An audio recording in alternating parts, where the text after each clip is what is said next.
Bem-vindo, gentil ouvinte.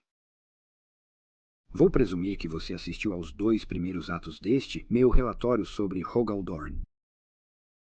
Se você não assistiu, então eu gentilmente te encorajo a fazer isso.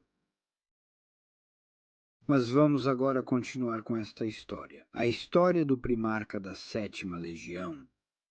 A Legião Astatis, o pretoriano do terror. Rogaldorn.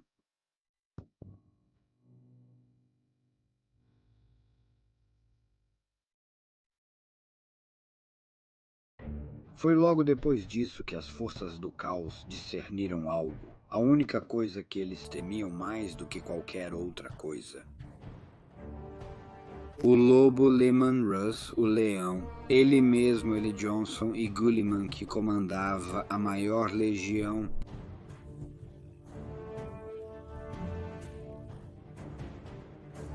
Seu truque acabou, seu tempo esgotou-se, sua guerra terminou. Com a chegada dessas forças, a batalha logo mudaria a favor dos leais, e os traidores poderiam ser esmagados como tantas uvas azedas sob os pés dos justos. Mas aqueles na Terra estavam infelizmente inconscientes disso. Horus manteve seus scanners de admiração de longo alcance atrás das forças do caos, aqueles guardas sombrios que haviam colocado essa catástrofe em movimento para matar seu inimigo, o único homem que eles chamavam de Anátema, o imperador da humanidade. Eles cercaram o terror com tanta força psíquica que até o mestre da humanidade não conseguiu penetrar suas ofuscações e discernir o retorno iminente de seus poderosos filhos e elísios. Ora, se não teve escolha, ele fez um último lançamento desesperado dos dados. Ele desafiou o Imperador. Como ele fez isso de sua nave capitânia em alta órbita, alguém pode perguntar. Muito simples, gentil ouvinte. Ele abaixou os escudos que impediam os lealistas de se teleportarem para seus próprios decks. Ele fez essa jogada descaradamente para que não pudesse ser possivelmente ignorada por Rogal e seu pai, o Imperador. Novamente, o dado foi lançado. O Imperador recuou de sua guerra na Webway e pediu a seu camarada mais velho, Malkadur, para ocupar seu lugar no trono dourado. Estava decidido. O imperador entraria pessoalmente em campo e acabaria com essa insurreição da única maneira que poderia ser feita, tirando a cabeça do grande traidor com suas próprias mãos. Rogel e Sanguíneos reuniram os maiores de seus guerreiros e o imperador levaria uma seleção de sua guarda custódia. Eles se prepararam para se teleportar diretamente para a ponte da nave principal do traidor, para aparecer na ponte do espírito vingativo. Rogel deve ter sentido uma coceira na parte de trás da mente, uma sensação de que algo estava errado. Ele sabia que algo estava errado, pois ele era um primarca. Seu pai estava presente em uma das poucas vezes que o viu em anos, devido aos seus trabalhos na Teia e no Warp, então ele se sentia confiante. Mas algo estava errado. O anjo se movia de maneira diferente. Seu comportamento era muito sombrio para alguém como ele. Como se já estivesse resignado a algo, seu sorriso era muito caloroso, como se quisesse dizer. Mas não havia tempo para análise agora. Eles iriam atacar o dragão em sua toca. As forças do Imperador caminharam para o seu teletransporte e se reuniram para o ataque.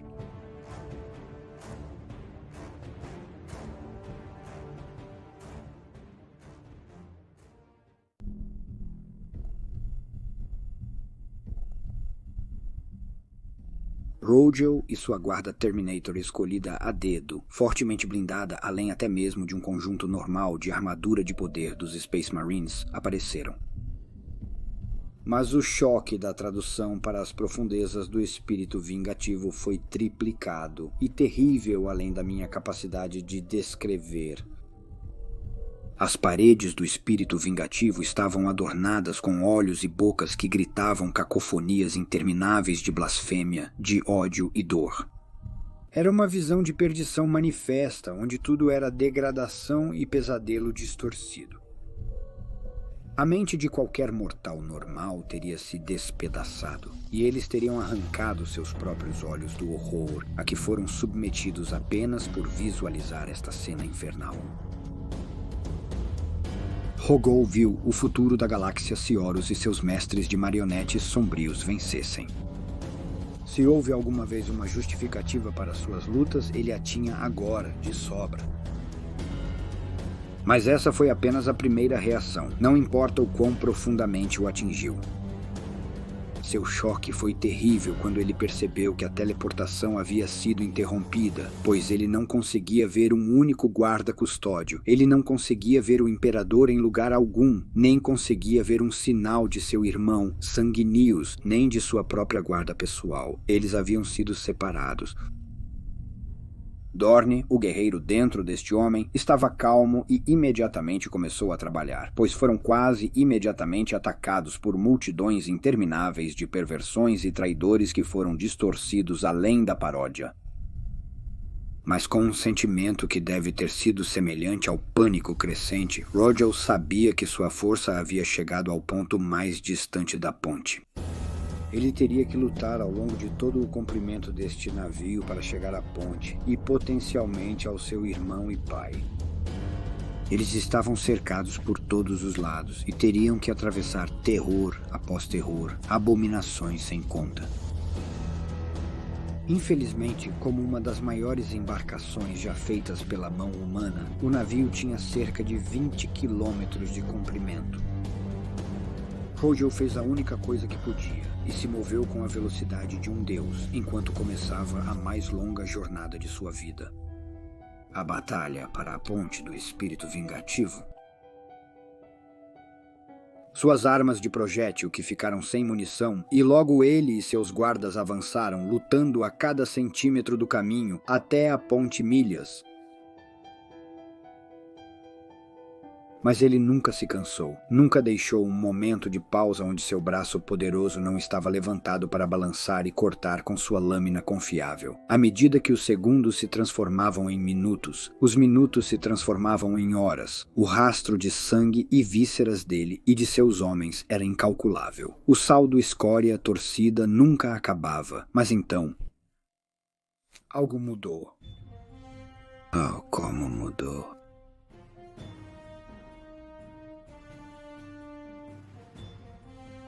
As próprias paredes do navio mudaram o tom de sua cacofonia e passaram de gritar blasfêmias para um lamento interminável.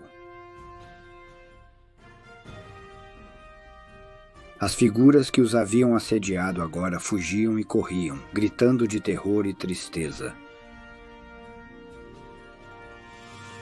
Rogel, apesar de sua fadiga, deve ter dado em troca um rugido de vitória, pois apenas uma coisa poderia ter mudado os corredores e seus habitantes assim. O Imperador deve ter feito isso. Seu pai deve ter matado Horus. O mestre da guerra foi superado. O sonho surgiria como uma fênix, e o mundo estaria bem e correto novamente. Eles a haviam vencido.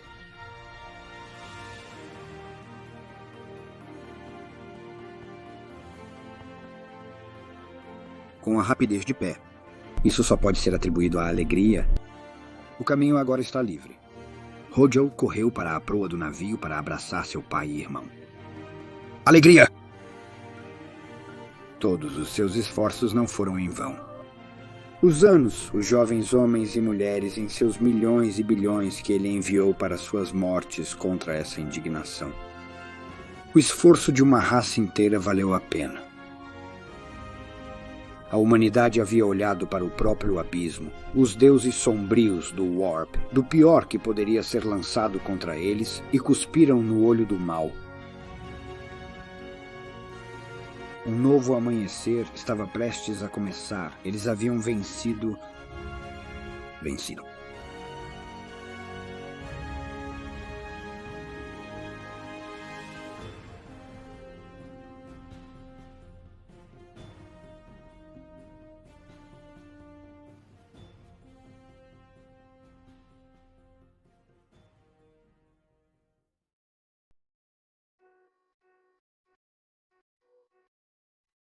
E assim, gentil ouvinte, chegamos ao momento, o que eu chamo de o segundo mais longo. Deve-se lembrar que um primarca, qualquer primarca, é um ser de magnitude maior que o humano normal. Eles tinham faculdades quase além do alcance da compreensão humana. Podiam discernir coisas que seriam impossíveis para um mortal normal discernir. Sherlock Holmes ou Poirot poderiam levar horas de estudo meticuloso e dissecção de uma situação antes de chegar às conclusões que um Pinóquio poderia obter em um segundo. E assim, com esta explicação feita, vamos progredir para o momento que eu tenho evitado por enrolação. É quase muito difícil de narrar, não importa quantas vezes. Tentei fazer isso de forma clara. Vamos ver. O segundo mais longo. Agora vou mostrar uma imagem que qualquer entusiasta de Warhammer, na verdade, a maioria das pessoas já viu em suas vidas, mas nunca realmente entendeu, pois todos pensam que estão olhando para a ponte do espírito vingativo. É apenas uma pintura, uma descrição. Mas não é. É o coração de Warhammer, sua alma, pois o que é mostrado é com o que Rogoldorn se deparou. Tão severo, tão terrível. Pois Rogol rasgou a antepara e se deparou com isso. E naquele único segundo, o segundo mais longo, a parte deste ser, o homem, chamado Rogal, morreu.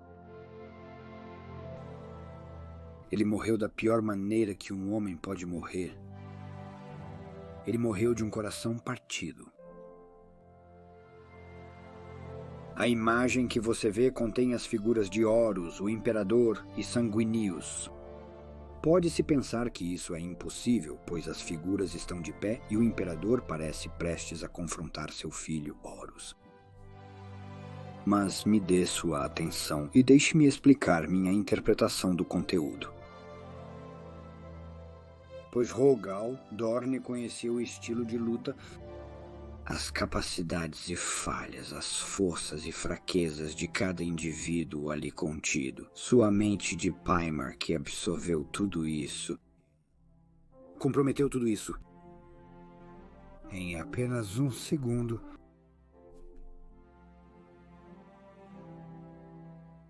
as feridas em cada um, as cicatrizes, os arranhões no chão, as explosões nas paredes, pintaram uma imagem que um mero humano não pode compreender. Naquele instante, Rogel não só viu o resultado do confronto, ele teria reproduzido cada último golpe de espada, cada último suspiro e luta. Cada última ação que ocorreu naquela sala. Ele saberia o que aconteceu quando, entre quem e como.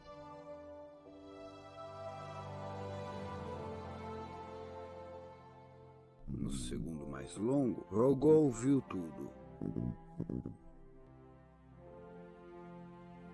E foi o fim de Rugal. Por quê? Porque ele tinha visto o fim. Ele tinha visto seu irmão mais amado. Brincou com sua coragem e a leve lesão que ele causou a um ser, seu próprio irmão, Horus amplificado pelo poder do caos. Ele viu Sanguíneos chegar cedo, ele viu Sanguíneos chegar sozinho, ele viu a fúria de Sanguíneos e a batalha desesperada. Como Horus o desarmou com um movimento para trás, e então pegou sua mão enluvada e o levantou, esmagando a traqueia de Sanguinius e quebrando seu pescoço do que seu descarte nonchalante do corpo do anjo no chão, como um lixo. Ele teria visto o imperador, então, entrar na sala. Teria sabido que palavras foram trocadas, um apelo do pai para o filho para terminar este caminho, para retornar a ele que tudo poderia ser perdoado. Ele teria previsto o sorriso de Horus e a oferta cuspira de volta no rosto de seu pai. O choque de armas, a batalha começou. Ele teria sabido que o imperador não poderia liberar seu poder, sua habilidade total sobre isso, seu mais amado, seu primeiro filho encontrado, Horus. Ele teria sabido, visto até como Horus se aproveitou disso e pressionou a vantagem como Horus lutou e então desgastou o imperador para sempre pensando que ele era realmente o ser maior. Tanto os poderes das trevas sussurraram promessas de invulnerabilidade e então platitudes inebriantes em seus ouvidos. Horus realmente pensou que estava brincando com seu pai, enquanto o imperador era contido por amor. Sim, até mesmo o imperador era capaz disso. Então Alhorus cortou seu braço. Alhorus atingiu seu pai com poderes infernais, estourou um de seus olhos e queimou a pele do rosto de seu progenitor. Como ele o pegou e levantou o que pensava ser uma carcaça derrotada sobre sua cabeça e a trouxe para baixo, quebrando as costas do imperador. Rogel teria visto outra figura, um voyeur testemunhando a luta dos deuses, e como ele interveio e se colocou diante da carcaça do imperador. Como Horus havia rido. E destruiu aquela alma corajosa que se colocou diante de um deus para defender seu suzerano. E naquele instante, Rogel saberia como o imperador, o pai, veria que não havia nada restante de seu filho para salvar. E como ele então reuniu seu poder e o desencadeou, Horus estava quase destruído. Mas como um vampiro da lenda, o golpe havia forçado o mal a sair dele, e seu rosto voltou ao que Rogol conhecia, seu irmão mais velho. Lupocal se foi, e apenas Horus permaneceu novamente. Rugal notaria as marcas de lágrimas no rosto de Horus, e conheceria o arrependimento quando as escamas foram removidas de seus olhos, e ele viu o horror que havia causado, os bilhões mortos, o pai despedaçado, seu irmão morto por sua mão, como Horus teria uivado de dor. Saberia que o pai então teria mostrado uma espécie de misericórdia, sabendo muito bem que Horus poderia se voltar novamente a qualquer segundo e se tornar um vaso e vassalo dos deuses sombrios mais uma vez. Mas também porque ele conhecia Horus tão bem, o imperador o conhecia.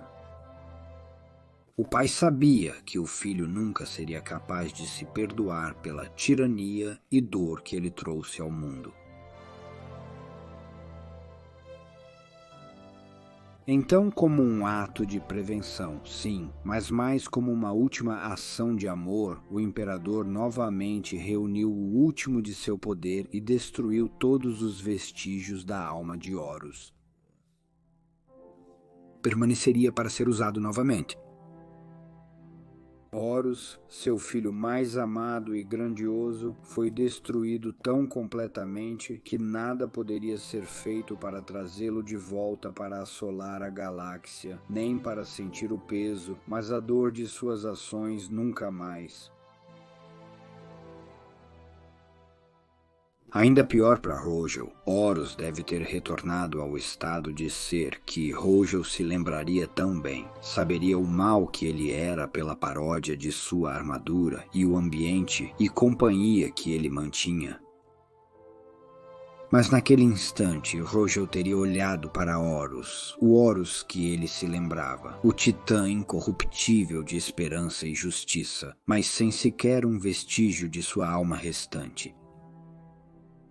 Uma visão tão cruel, pois agora ele não poderia se alegrar com a destruição de um inimigo distorcido. Ele teria que lamentar novamente a perda de seu irmão mais velho, mais próximo e respeitado. Todos, de novo.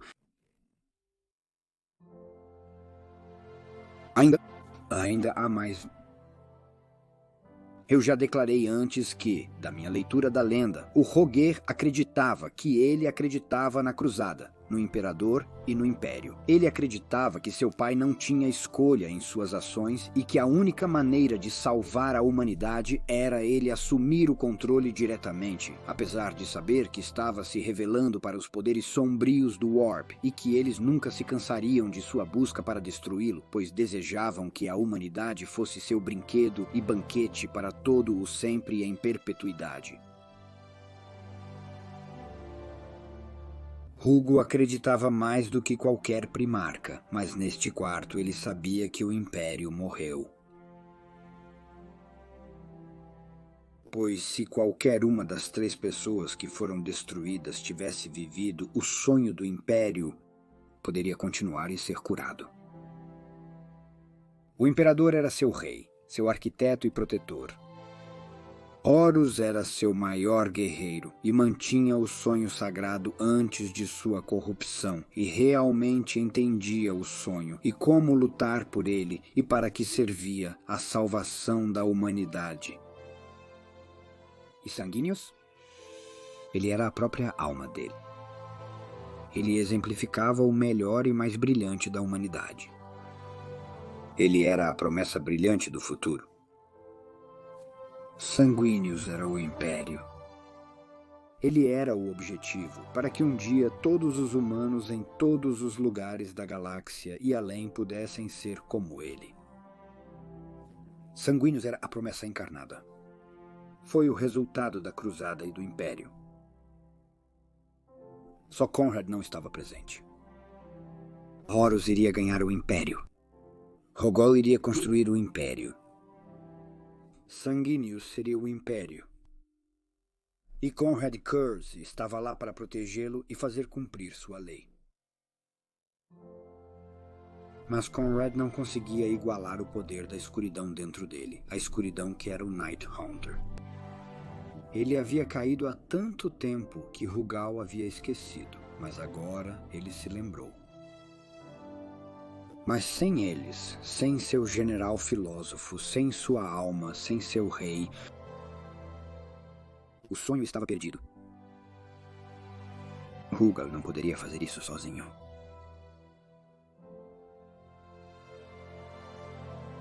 Rogal também sabia tudo em este único segundo que sem o Império sua raça estava condenada. Não seria imediato, mas agora era inevitável. Ele presenciou não apenas a morte de seu pai, seu irmão e sua esperança, seu sonho e sua razão para continuar. Viu o próprio futuro da humanidade. Sua morte. Tudo nisso. Um segundo, o segundo mais longo da ficção. O segundo mais longo que qualquer humano já experimentou ou jamais experimentará. Mas ainda continua. A tortura para Rogol continuou e continuou, pois muitos teorizaram que o imperador deu algo de si para cada um de seus primarcas, mas, na minha visão, isso o desnudou dessas emoções, desses sentimentos. Quando Rogol foi encontrar o corpo quebrado de seu pai, ele sabia que ele estava vivo, mas apenas por pouco, e Rogol olhou para o único olho restante do imperador. E viu isso. Pois acredito que o motivo pelo qual o imperador de minha espécie manteve Rogel por perto foi por causa da própria fé que ele tinha. Ele acreditava tanto no Império. Ele acreditava no sonho. Então, quando a palavra final deveria ser recebida, quando Horus estava para enviar a maior de todas as comunicações, a palavra que a cruzada finalmente tinha feito, o que se pensava ser impossível, mas parecia tão provável quando o imperador deixou seu filho mais capaz no comando, a conclusão da cruzada, a mensagem final que afirmava que a humanidade agora está segura. Acredito que, como um velho desiludido, cansado do mundo e agora incapaz de experimentar alegria porque ele havia dado tanto de si para seus primarcas, seus filhos. Ele manteve Rogel por perto apenas para poder olhar em seus olhos e ver a alegria contida neles. Para que o imperador do homem pudesse se deleitar na euforia de seu filho como um pai no Natal. Em vez disso, o imperador olhou para o reflexo de seu corpo quebrado e viu que apenas Dorne o encarava. Ele presenciou a morte de Rugal, e Dorne teria visto isso refletido no olho de nosso pai também. A dor passava de um para o outro, a perda insondável, e se magnificava enquanto eles se encaravam. A morte da humanidade agora era certa. Das próprias mandíbulas da salvação, agora surgiam a derrota e a extinção. Inevitável é o nascer do sol. Os poderes das trevas haviam vencido. Não importa que Horus tenha sido derrotado, eles venceram.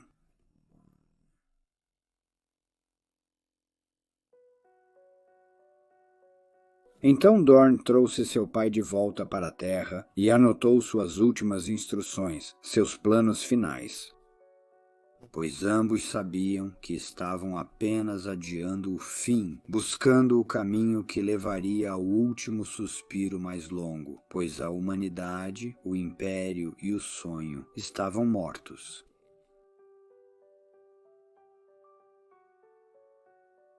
Dorne então colocou seu pai na máquina conhecida como o Trono Dourado, o objeto alienígena que prolonga a vida e amplifica o poder que o manteria até o 41º milênio, 10.000 anos depois, mas nunca verdadeiramente vivo. Sempre à beira da morte, aguentando pelo bem de sua raça, mas nunca capaz de recuperar, reparar ou salvar sua vida e a esperança que ele tinha para seu povo. Dorne descobriu que seus irmãos haviam chegado, que os anjos sangrentos e seus próprios filhos haviam atacado as linhas inimigas quando o advento da morte de Horus era claro para todas as hordas demoníacas e traidoras que haviam fugido de sua ira justa, e que os anjos sangrentos haviam sentido seu pai morrer.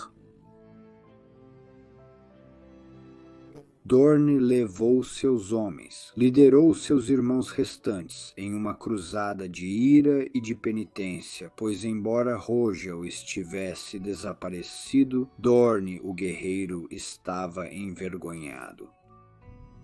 Ele se sentia tão culpado por ter lutado tão arduamente por tanto tempo que o último havia falhado. Sua raiva era fria. E ele exigiu carnificina dos carniceiros e os perseguiu até as bordas do espaço e, finalmente, para o olho do terror ao longo de uma campanha de anos. Quando Dorne retornou de sua grande campanha de vingança, ele descobriu que havia sido suplantado. Pois nem todo mal é gerado pelo Warp, nem todos os erros vêm de fora. O Warp era apenas um reflexo que coletava e ampliava o mal dentro dos corações e mentes daqueles no mundo corpóreo. A amplificação da inveja. Rabut foi deixado encarregado do que restou do Imperium quebrado para dar a ele o que é devido. Rabut organizou bem e reestruturou e defendeu a humanidade. Enquanto Dorne e seus irmãos realizavam a limpeza,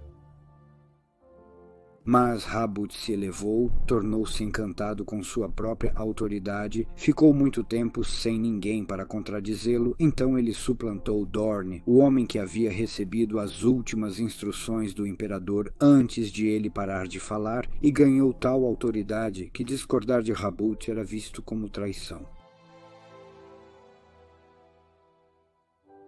Quando Rabut Guilliman produziu seu Codex Astartes, um documento que afirmava que nenhum homem deveria jamais comandar tal poder de uma legião de Astartes novamente, que todas as legiões deveriam ser divididas em unidades de apenas 1000 homens, os capítulos ele tirou de Dorne e seus irmãos, a única razão restante para tirar deles seus próprios filhos.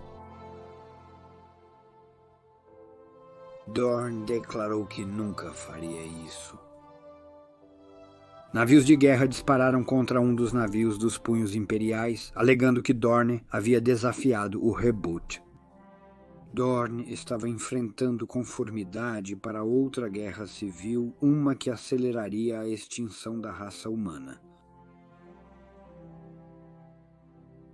Dawn se isolou e usou um item conhecido apenas como a luva de dor para infligir uma dor indescritível em seu corpo para que ele pudesse meditar em Pass Down. Saiu dessa meditação com uma decisão simples: seus filhos não seriam separados dele e não se curvariam a Rebut Guilliman. Então, eles tinham que ser sacrificados. Eles tinham que passar por sua própria dor de luva.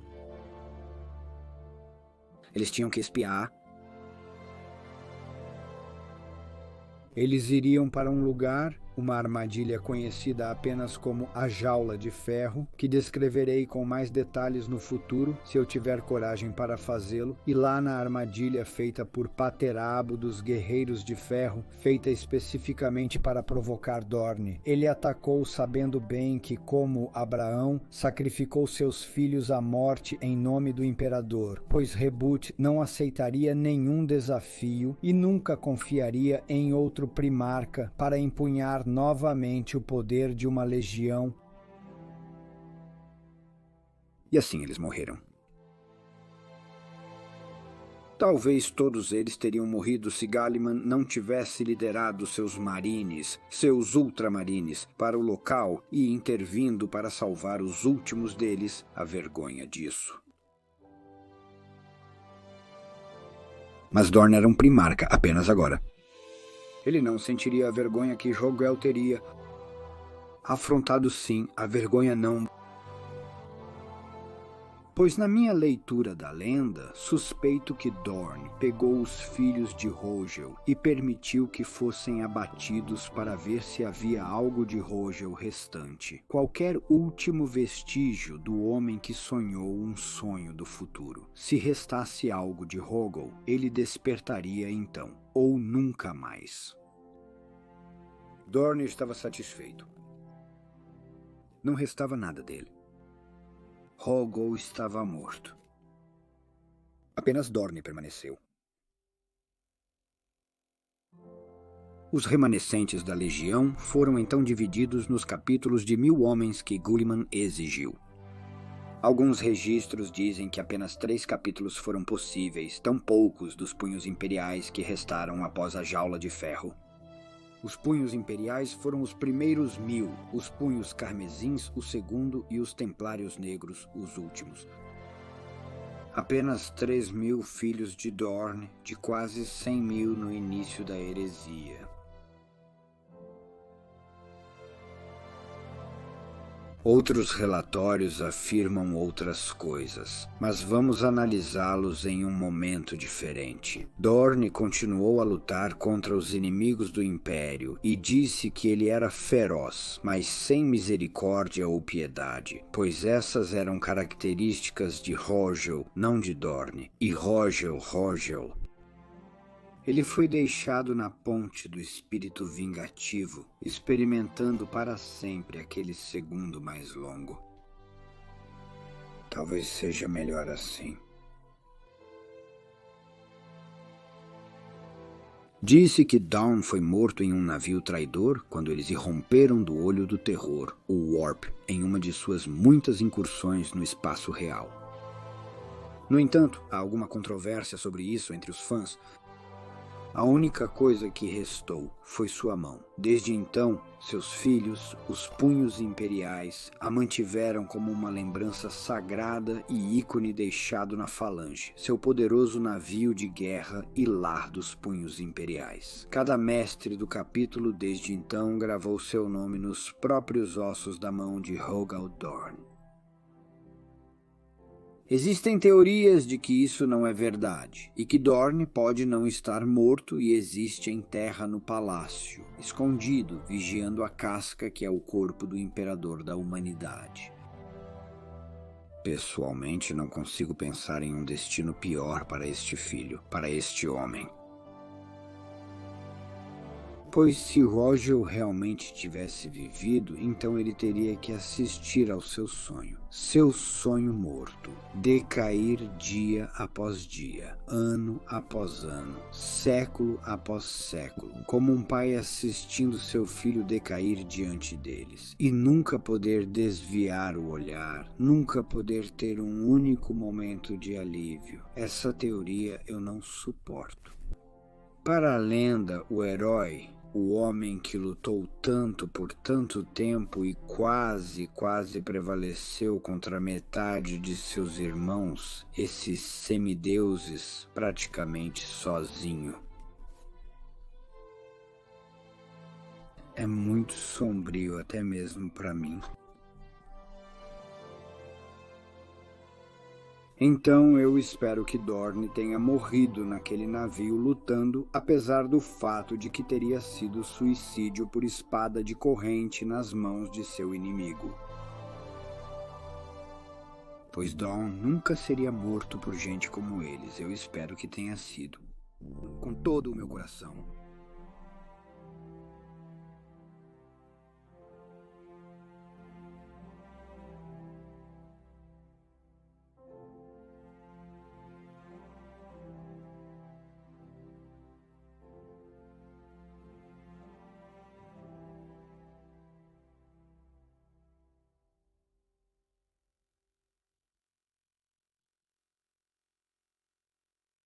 Eu pretendia deixar a história ali como... Isso é o que é conhecido e canônico, como muitos dizem. E depois de comer, dormir, sonhar com essa história por tanto tempo, eu estava desolado. Para fazer o que espero que você concorde, é realmente entrar nos sapatos, na pele de Rogel. Eu tive que dobrar toda a minha vontade para a existência dele, a experiência dele, a perspectiva dele, a vida dele, a dor dele. Minha maior tristeza foi por um homem como Rogel, desistir, ceder, terminar a história, derrotado. Este grande titã que suportou tanto. Eu estava tão desolado. Eu não conseguia ver como eu poderia continuar a fazer isso se o subproduto fosse tanta perturbação emocional. Mas então eu li a seção de comentários e fui iluminado.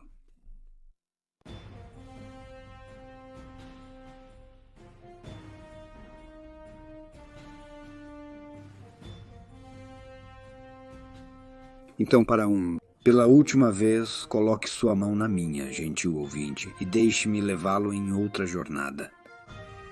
Deixe-me contar o que este bardo acha que aconteceu ou acontecerá no futuro.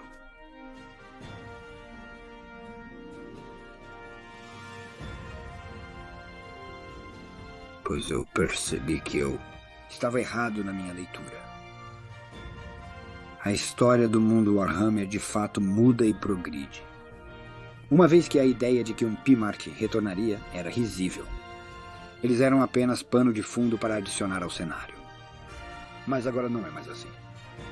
Fomos informados que todos eles retornarão à sua maneira, mas relativamente em breve. Se esse fosse o caso, então como isso poderia ser gerenciado? Como os primarcas poderiam ter ficado ausentes por tanto tempo e feito tão pouco enquanto todo esse tempo passava? Então eu peguei uma única palavra, apenas uma palavra de um colega fã, chamado Selajin Dinar, e tudo se encaixou.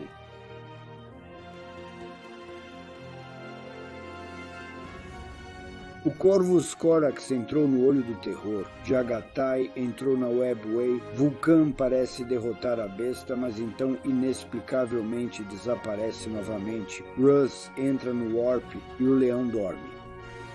Tanto que ainda acredito ser verdade, mas o reinício retornou. Dorne é relatado como morto, apenas sua mão permanece. Mas e se... E se a Black Library e a Games Workshop pretendem contar uma história diferente para um novo século? Eles mencionaram que o reboot terá uma mesa redonda? O rei está aleijado e morrendo e espera por uma cura. Como é muito... arturiano. E se Horus não for Satanás como alguns afirmam? E se ele for Mordred? E se Rogel não fosse Michael, afinal? E se ele for Galahad? Mas e se Rogel não estiver morto? E se durante a experiência com a Luva de Dor, o pai dele o contatou e mostrou que também não estava morto, apenas incapacitado, como alguns afirmam, e se Rogol ainda acredita? Há algo que possa parar esse homem quando ele acredita? E se o mestre da humanidade dissesse, Rogol, seu Galahad, o único Pimarte restante em quem ele poderia confiar com essa tarefa, uma missão, uma saída, uma cura? E se Rogol falasse com seus irmãos? E se eles concordassem que um deles tinha que permanecer para guardar o Império? Rabut seria a escolha, mas ele não confiava neles. Talvez eles temessem que ele tentasse impedi-los, gostando demais de seu poder e posição para renunciar a ele, mesmo para seu legítimo senhor. Talvez isso seja injusto. Eles apenas não queriam sobrecarregá-lo com seu conhecimento.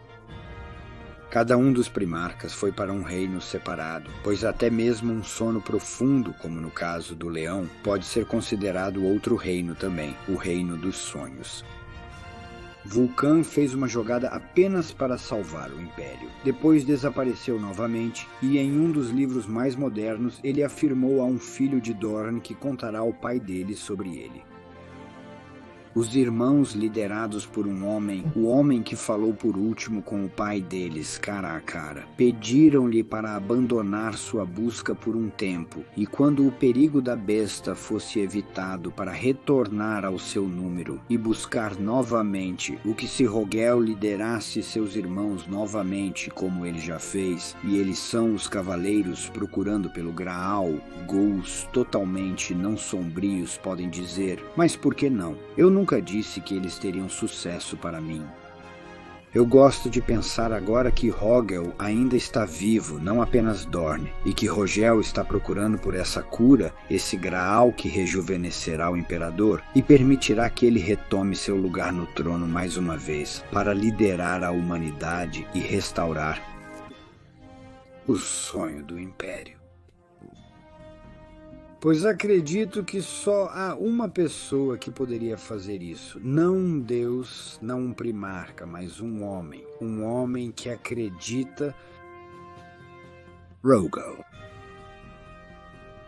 Então, em homenagem a esse sonho, eu pediria que o grito de guerra desses jogadores dos punhos imperiais, templários negros e punhos carmesins correspondesse ao meu próprio... Pois se você acredita, então não grite o nome do seu clã, pois é o homem, não o Deus, que devemos louvar. Não grite por Dorne, alcance seus pincéis, alcance sua cola, alcance seus dados e junte-se a mim. Se você acredita, repita minhas palavras. Pela humanidade, pelo Império, pelo seu Imperador, mas acima de tudo, por Rogel.